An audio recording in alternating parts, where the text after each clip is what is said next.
deletions, they are also known as deficiencies. That means wherein certain part of the chromosome is lost. This deficiency, or rather this alteration in the structure of chromosome, wherein certain part of the chromosome is lost, is removed, that is certain genes present on the chromosomes, they are simply removed. So that was first of all explained, or rather it was shown experimentally by Bridges in 1971 in Drosophila, and then after gradually the other types of structural alterations, they came into light.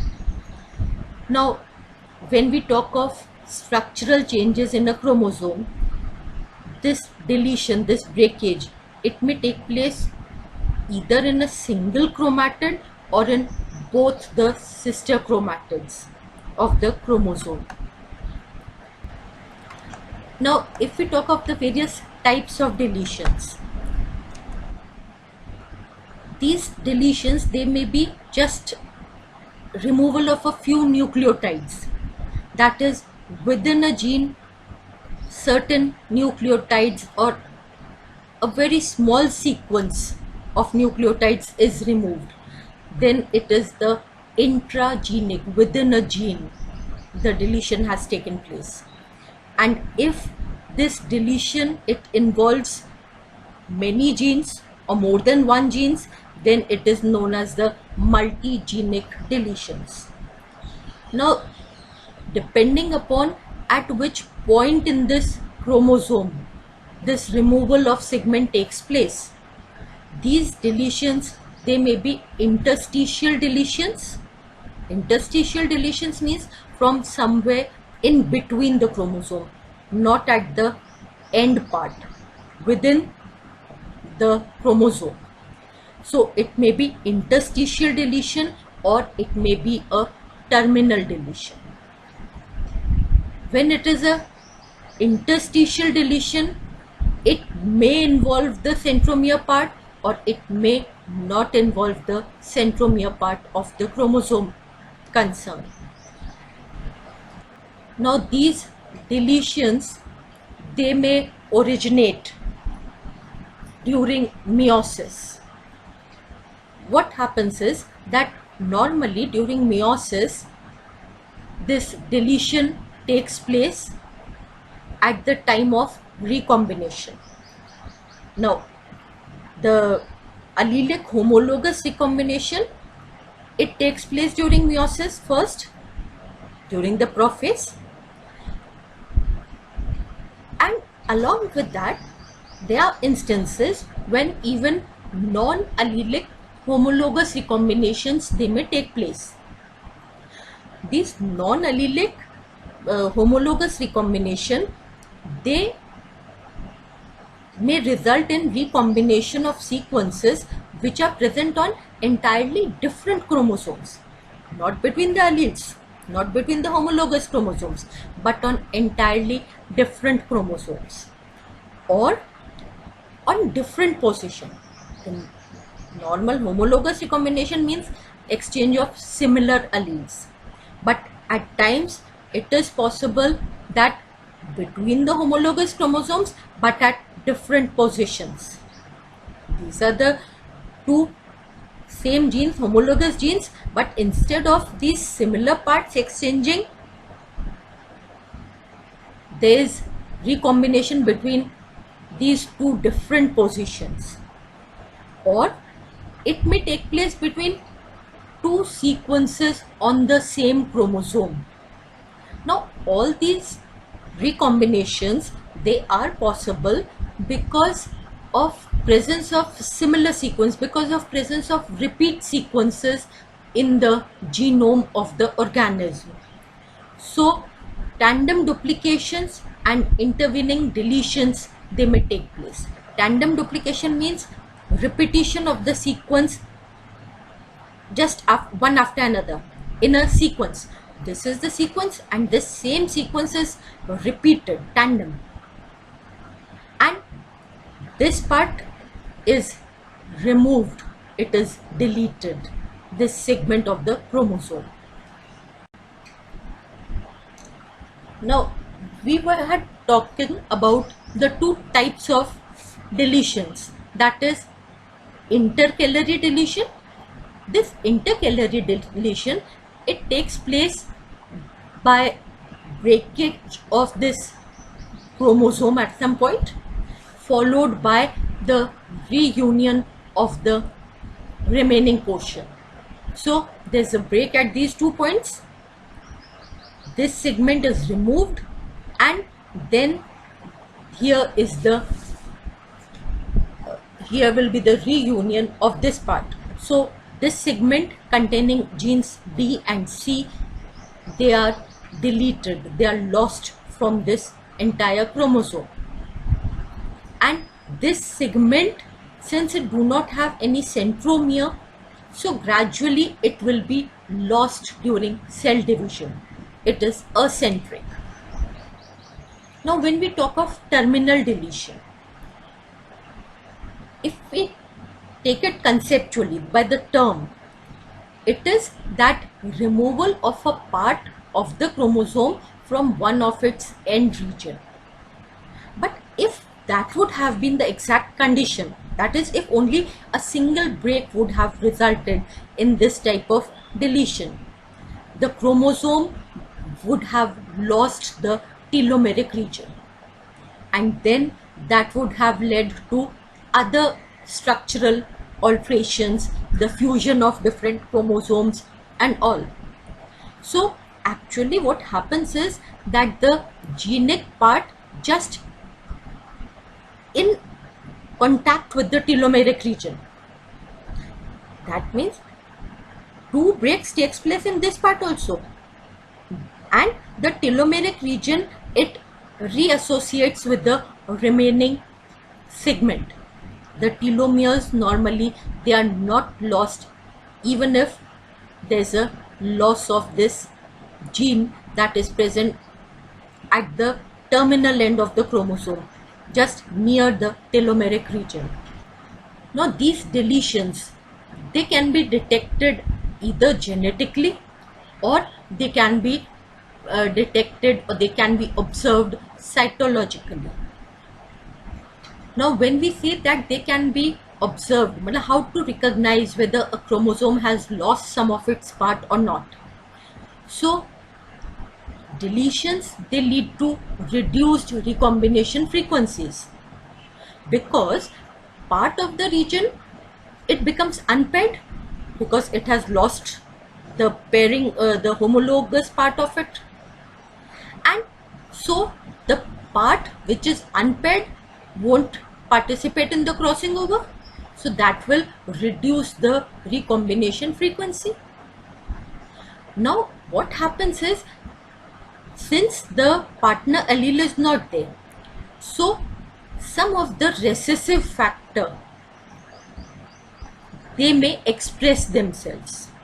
That is the pseudo dominance, sudden appearance of the recessive phenotype, because the the part of the chromosome that is deleted, that renders the sister chromatid or the sister allele free for expressing itself. And if this part, that is the remaining allele, it has got some lethal gene, even that will express.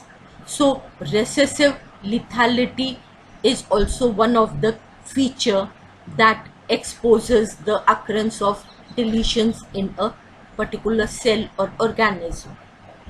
Then these cells, they lack reverse mutations because they don't have the partner sequence, the partner allele, so they lack the reverse mutations. And when we observe these chromosomes at the time of cell division, at the point when pairing takes place between the homologous chromosomes. All the parts of these homologous chromosomes, they will pair with each other, but the part of the chromosome that does not have this, it's a segment on the sister chromatid, that particular portion will form a loop-like structure, that is presence of deletion loops. See, this is the normal homologue and this is the homologous chromosome from where this particular CDE, this gene region, it has been lost, it has been deleted. So what will happen is that this deleted region, it will be present in the form of a loop, and this loop-like structure is known as the deletion loop. Second thing is that what we were just talking about was, see, this is the gene, now it's covering the other, its partner, the dominant gene. If it is lost, the phenotype that will be produced is because of this gene segment. So the uncovered mutant gene, some phenotype, the recessive phenotype, it appears in the and here is that at the time of synapsis, when there is pairing between the homologous chromosomes, the missing area here, CD part, it is not present. So in the chromosome where it is present, it will take the shape or form of a loop, the deletion loop. This is the formation of a deficiency loop. Now, what are the phenotypic effects of deletions on a particular organism? These deletions, they involve the loss of DNA sequences, and we know that these DNA sequences, they basically are a part of genes which leads to particular phenotypes. So depending upon what is the size of the deletion or at which part of the genome these sequences which are deleted, they are situated. So depending upon the size and the location, it has got impact on the phenotype of the organism. For example, if deletions, they include the centromere region. The centromeric region, if it is deleted, that means that no centromere, no joining up of the spindle fibers during metaphase, and hence these acentric chromosomes, they will be lost, they will be seen in the dividing cell in the form of laggards. They won't be incorporated in any of the daughter cells formed, daughter nuclei formed, and gradually they will be lost during cell divisions. Now, in many of the cells, particularly in the plant cells, polyploidy is there. If this gene has got multiple copies, then, and the phenotype that is governed by that gene, it depends on the number of copies of that gene, then deletions will result in changed phenotypic effect, because the intensity of that particular phenotype depends on the number of copies, on the gene dosage. And if one copy of that particular gene is missing, that means the phenotype will be an altered one. Now, larger the deletion, more genes will be there, and more genes, more the number of genes that are deleted, more drastic, means more altered phenotypes will be present, and at times this may lead to lethal conditions. At times, if complete or major segment of a chromosome is lost, that particular deletion is removed from the population in that very generation, because it is lethal for the organism. So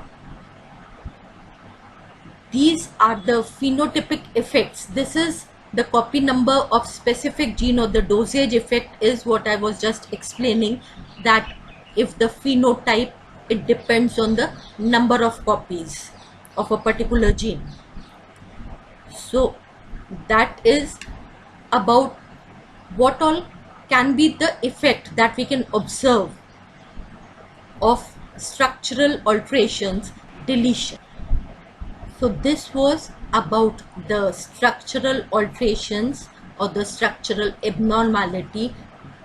That is perhaps the most simple one. That is deletion.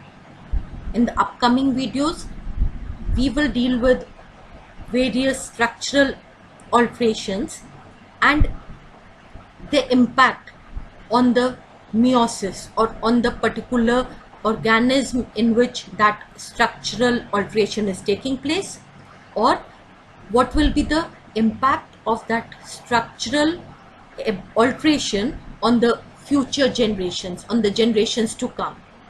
Thank you.